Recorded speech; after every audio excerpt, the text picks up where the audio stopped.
Good morning, everyone. I am Anna Nelson. I am the Assistant Director of the Wesley Bell Ringers. I also direct the Asbury Bell Ringers. And I am also a member of a Praisation, so I'm very involved in handbells here. This morning, I will be your narrator for this service. So to give a little history about me, I moved to Salt Lake City in August 2014 for graduate school.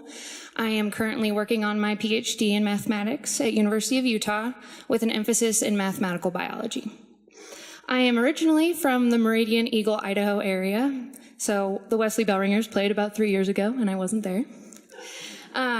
So I started ringing when I was 13 years old in Boise. I rang with tintinnabulation at First Congregational United Church of Christ in Boise. And I missed bells so much when I moved to Salt Lake City that I began to look around for a handbell choir. And I actually Googled handbell choirs in Utah. Luckily, there's an organization nationally that keeps track of these kind of things. And I found a lot of bell choirs in Salt Lake City, but I decided to send a Praisation an email. And I was invited to come to the first rehearsal, fall 2015 or 14, I believe. And I was so impressed to find 25 adults ringing difficult music and having so much fun. We have a lot of fun. I watched this crazy old director. And later, I was informed that not only does he direct the adult choir, but he's directed bells at this church for 53 years, which is incredible. And today, we honor that legacy, and we honor CUMC's bell program with WBR Sunday.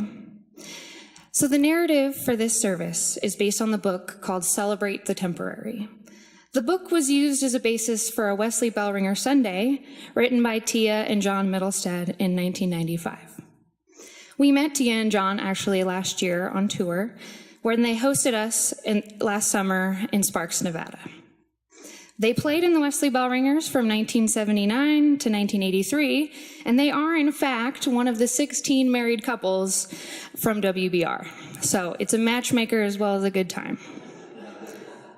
So in addition to the book, we are also going to be using some of their narratives, along with writings from Shannon Loveday, a former Wesley Bell Ringer, who rang from 2012 to 2016, as well as one of our current ringers, Jack Sperry.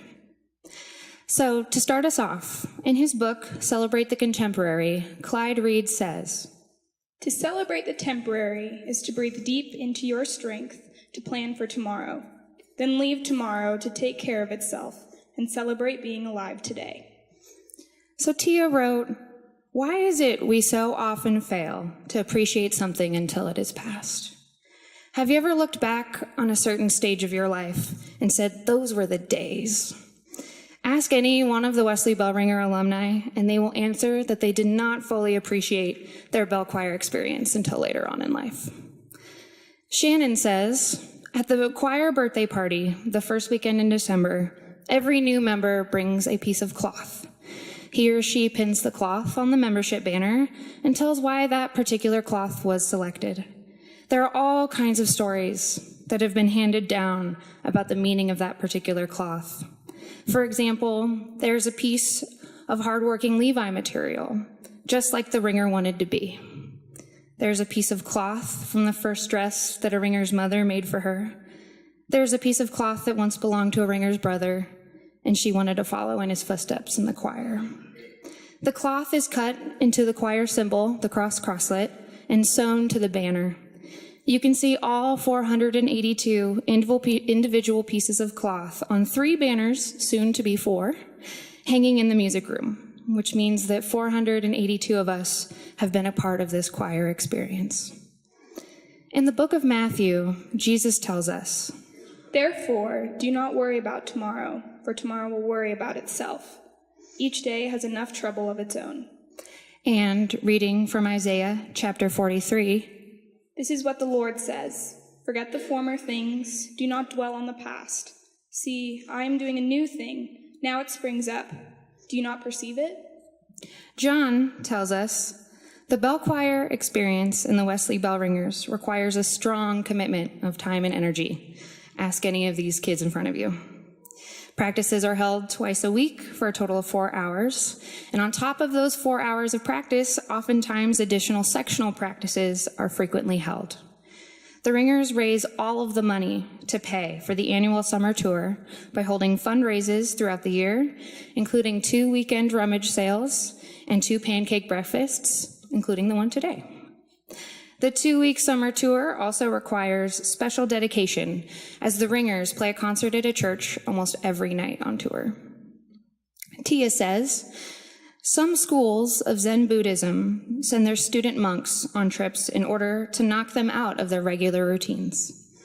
A bell choir tour certainly knocks you out of your routine. The opportunity to travel to so many places is such a wonderful experience, however. We were able to go to so many places that we never would have had the opportunity to visit otherwise. I get a kick out of being able to say, yeah, I've been there, I've done that, so often in conversations with my friends. I don't always admit that it was in high school that I did all of this extensive traveling. To celebrate the temporary is to really take time to taste bread, to give it your full attention for just a few minutes, to smell it, touch it, to chew it slowly while it dissolves in your mouth, to think about bread and the life it brings, the strength it gives. So back to John Middlestead. Why is it that riding on a bus all day gives you such a big appetite? For those of you that have been on tour, this is a reality, this happens. And it seems strange because all you've been doing is sitting all day on the bus. It doesn't give you an appetite for a big salad or vegetables either. No, you get specific cravings like a Big Mac, large fries, maybe a strawberry shake on top of it that you do not need. I think almost everybody gains 1 or 2 pounds on Bell Tour. I know we call it the Tour 10.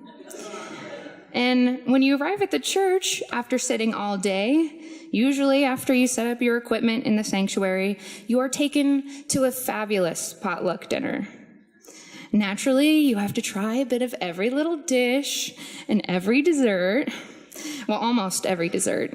For example, in the South, you get a little tired of ham, and not everybody gets too excited about fried okra or collard greens or chitlins. Ed secretly asked our host one evening, she was a former member of CUMC, to announce with excitement, and guess what? We're all having chitlins for dinner. You can imagine how excited we were about that. And on top of that delicious meal, in the evening time, the next morning, your gracious hosts want to be extra nice. So they usually serve a huge, delicious breakfast, like the kind you get at a pancake house. Waffles, strawberries, whipped cream. They can never understand why all you want is a simple bowl of cornflakes. To celebrate the temporary is to lie on your back, on the floor, in the dark, and listen. Really listen, not doing anything else but listening, with every fiber of your being. Jack tells us we try to do that every morning on the bus. Ed provides us with the focus of the morning. We call it a devotional, if you want.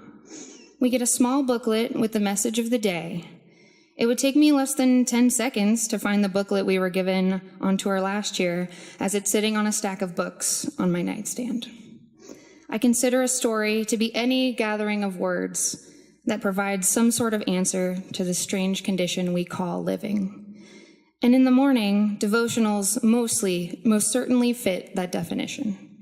It is through this telling of stories, the sharing of answers, then that we begin to feel more comfortable with the act of living.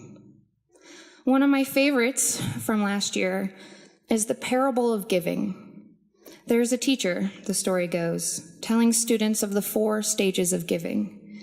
The first 3 stages, the teacher says, represent giving generously, but making it easily discoverable or having it announced. The story then ends with the teacher responding to a student that asks, well, what's the 4th stage of giving? The teacher replying only, who knows? Well, this ending can be interpreted as the 4th stage being unknown, as it is generosity without recognition. I found myself interpreting it as the gift of education, the teacher, in this case, being the one giving. This story struck me particularly as it seemed to me that Ed was our teacher and that we were the students learning through these morning devotionals. We truly get something from these devotionals, these stories. They impact our lives more than we likely realize, and at the very least, they make a difference in our lives. Celebrate together. There's only one group with our talents, our experiences, our gifts. John says, while on tour with the Wesley Bell Ringers, one gets to be a part of their powerful ministry of music. I remember looking out at the audience during certain songs and seeing smiles, and at other times, seeing tears. One tour, I remember, we played a medley of songs from The Sound of Music. Once, while performing Edelweiss, it was kind of eerie when I heard an additional contribution to the music, but I could not tell where it was coming from. I didn't figure out what this additional background sound was until it gradually became louder and louder. And I realized it was the audience humming along without being asked to the tune of Edelweiss, just like the movie. This spontaneous audience participation later occurred at almost every concert we played that tour. You truly feel connected to your audience when something like that happens. Jack adds, a performer of music knows that in preparing a song for public display, the song must be run over and over and over and driven almost completely into the ground in order for it to become performable. While this process often destroys what is the general pleasure of listening to music, it spawns a new form of enjoyment, one based in pride, commitment, teamwork. While the songs we play become so familiar that they lose the excitement of listening, they are ripe with the excitement of sharing, plump with the joy of hearing applause. There is no feeling quite like a standing ovation. To celebrate the temporary is to open yourself to the possibilities around you. Go barefoot in the cool grass. Run out into the rain. You'll dry out. Embrace the alien. Risk a relationship with someone strange to you. Live in the now. Jack continues, one of the greatest celebrations for a Wesley Bell ringer is a sense of belonging. We see things that no one back home will ever believe. We work to perfect a performance. We live together. We breathe together.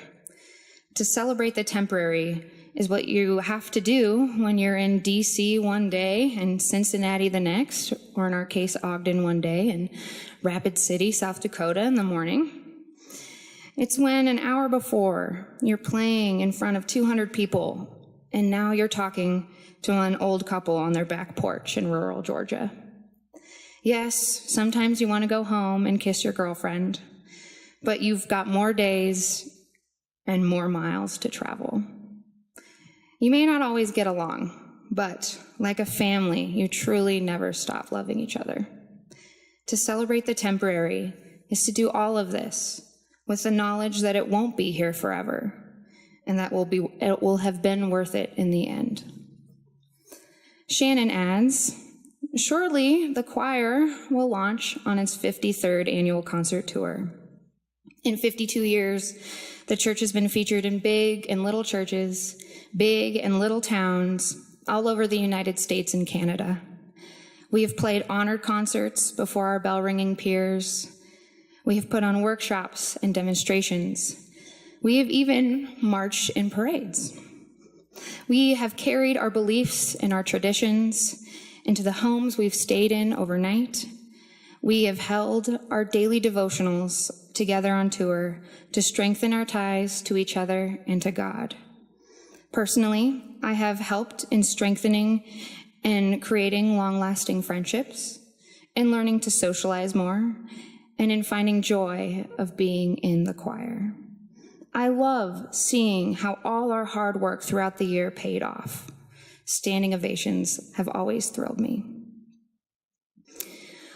I remember Snoopy from his doghouse once saying, "Sometimes I lie awake and I wonder, why was I born? Why was I put on this earth? What am I doing here?" And then suddenly it hits me. I haven't the slightest idea, but I'm trying to keep focused on the present and today. To celebrate the temporary is to let go of worrying about yesterday and tomorrow long enough to be here now. It is to give your attention, your awareness, to smelling, feeling, seeing, tasting, and hearing the myriad of delights around you. To live now, to live today. Amen.